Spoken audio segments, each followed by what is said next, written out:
Lampung Utara, sebuah wilayah dengan potensi besar, namun terhambat oleh realitas pahit di bawah roda kendaraan kita. Infrastruktur jalan bukan sekedar urusan aspal, ini adalah urusan kemanusiaan dan masa depan. Jika kita melihat melalui kacamata SDGs, jalan rusak ini adalah kegagalan kolektif SDG, 9 meluntut infrastruktur yang tangguh. Namun yang kita lihat justru kerapuhan di sisi lain. SDG 11 dan 10 menyoroti bagaimana warga desa terisolasi dan kehilangan akses transportasi aman, memperlebar jurang kesenjangan. Bahkan, ini adalah isu keamanan berdasarkan SDG 16. Jalan rusak yang gelap memicu kerawanan begal. Dan secara ekonomi, sesuai SDG 8, petani kopi dan karet kita merugi karena ongkos logistik yang mencekik produktivitas. Secara SWOT, kita punya kekuatan, SDA yang melimpah, dan posisi geografis strategis.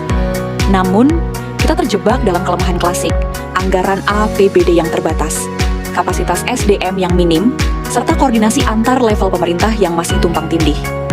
Peluang melalui dana DAK atau Impres Jalan Daerah sangat terbuka. Namun, jika tidak segera diambil, ancaman kerusakan permanen akibat cuaca dan hilangnya kepercayaan publik akan semakin nyata.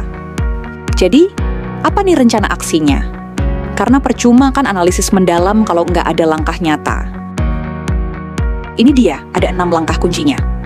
Dan kalau kita perhatikan, ini bukan cuma soal tambal sulam jalan ya, ini soal perbaikan sistem secara menyeluruh. Mulai dari audit, jalan yang transparan, pakai kontrak berbasis kinerja, dan tegakkan standar konstruksi. Plus, penting banget buat ngendaliin terkelebihan muatan. Tentunya butuh dukungan pusat. Dan yang terakhir, pengawasan dari kita semua, publik dan akademisi. Pada akhirnya, kita kembali ke pertanyaan mendasar ini.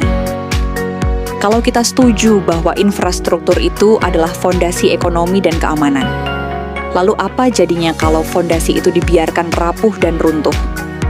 Ini jadi pengingat buat kita semua, bahwa memperbaiki sepotong jalan di daerah itu bukan sekedar proyek teknis, tapi ini adalah langkah krusial untuk membangun fondasi masa depan yang lebih adil, aman, dan sejahtera bagi semua orang.